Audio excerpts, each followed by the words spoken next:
that sound remind you of anything? Well, it should. It's the sound of a smoker. 30% of the United States still smokes cigarettes. That's a third of the country. Now, this may not affect you specifically, but you may have a grandparent or other family member still struggling with this addiction. I, as you guys may, have grandparents I've lost from smoking, grandparents who are still struggling with it. As a kid, I always wanted to figure out what I could do to stop them from smoking, and as I got older, I did more research about how it affects you and how I can get ways to stop it. And so that's basically what I'll be talking about today, is why you should not smoke cigarettes, and we're going to do that through why you should stop, how you can stop, and what stopping looks like. So why should you stop smoking? It deteriorates your mental, physical, and spiritual health. The effects on your mental health, it leads to disorders down the road. According to Scientific Reports 2021 academic journal, smoking rates among individuals diagnosed with schizophrenia or bipolar disorder are 5 times greater. So that basically means smoking rates are 5 times greater in people who have schizophrenia and bipolar. So they smoked way more than people who don't have that disorder. It also affects your motivation. For example, my grandmother, she is a heavy smoker. She started smoking around the same age around us, and then she eventually got put into a retirement home at the age of 60. She still has so much life left to live on her own, and yet she's in this retirement home because she can't take care of herself. She has no motivation to clean her house, to take care of herself, just things that we hygiene, things like that. Her room, as gross as this may sound, was disgusting. It had mold everywhere. I mean, she really couldn't take care of herself, and that's why she's in this retirement home. It also affects your physical health.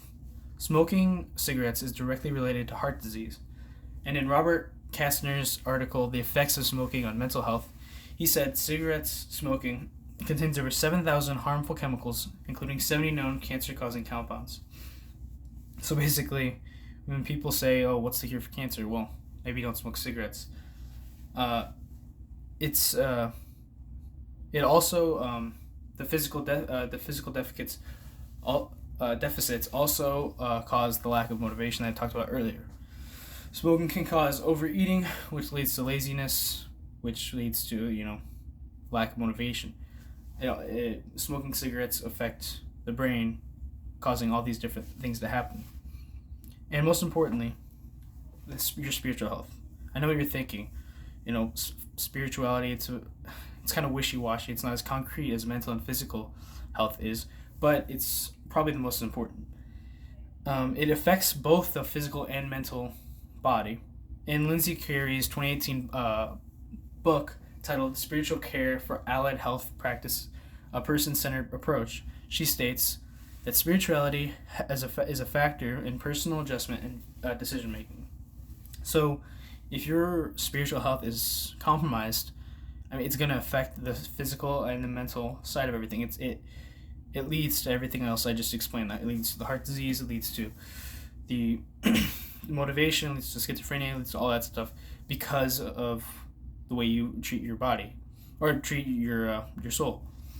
It affects your decision making, like I said. So once your spiritual health is compromised, the rest is kind of set in stone. But hopefully that doesn't happen. And if you do get in that situation, here's how you can stop smoking, which is my next point. So whether you smoke or not, this may affect how you can help others. I wish I'd known this when I was a kid. There wasn't much I could have done at 10 years old, but maybe there's something you can do about it now. So I'll be talking about the detoxification process now. So detox is basically you get off smoking, you get away from your body's used to taking those certain chemicals all at a certain time, and stopping that is going to affect it. Same way if you drink coffee every day and you don't drink coffee, you're going to have a headache kind of thing, but this is way more intense. So there's the side effects to detoxification are intense cravings, tingling, sweating, nausea, headaches, sore throat, insomnia, concentration problems, anxiety, and irritation. Now you could, in the detox process, you could experience one or all of those things, or anywhere in between. And it's a tough process, but it is very helpful. And once you get past that, you want to be able to sustain that. And even your body may get off being expecting the smoke, but nicotine's a hard thing to get over. So that's why there are supplements such as nicotine patches and nicotine gum you can use. So definitely implement that to save your lungs. Also, a way to sustain detox is getting in a group with other addicts or other people who smoke, such as a retirement home. You may not be 60, but it is a very helpful thing. I mean, she's off smoking, and my grandmother, she's off smoking, and it was a great way to get off it. And so that leads me to my last point, which is, what does all this look like? The goal what this has all been for is the goal of getting off smoking cigarettes. You have a greater light for life. You begin to truly care about important things. Like my grandmother, she's like pouring more of her time and effort and love into her grandkids and her children who live around here. And when she sees me, same thing. She pours her love into that, and she has a lot of different hobbies. So getting off smoking, you can fill that obsession with something that is more healthy, something that fills the void of smoking. You should quit smoking cigarettes because of the effect health-wise, the process at which you can stop, and the end goal you work towards.